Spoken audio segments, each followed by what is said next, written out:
فقہا نے ایک باب قائم کیا ہے، باب ما یکفر بہ المرء وما لا یکفر بہ، کن کن کلمات کہنے سے آدمی کافر ہوتا ہے۔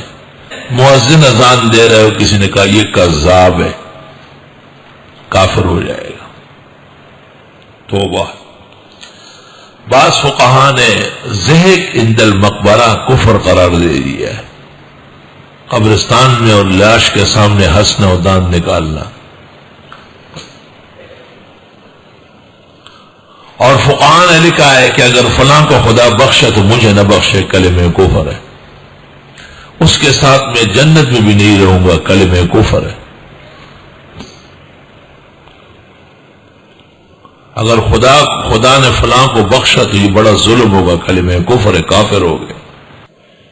عوام کے ہاں جو کوئی صدمہ آ جاتا ہے تو کہتے خدا انصاف کر لے، وہ خدا ظالم ہے، تو خدا کو ظالم کہنا کلمہ کفر ہے۔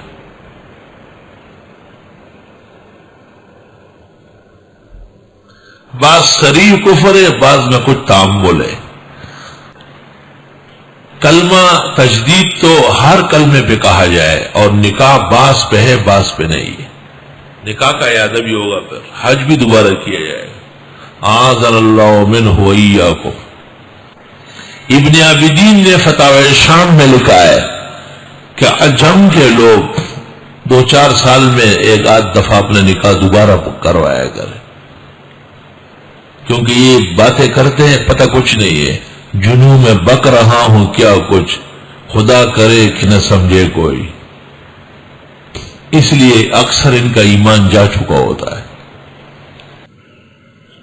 وَلَقَدْ قَالُوا كَلِمَةَ الْكُفْرِ، اور یقیناً یہ بک چکے ہیں کفریہ باتیں، کفر و ایمان پر۔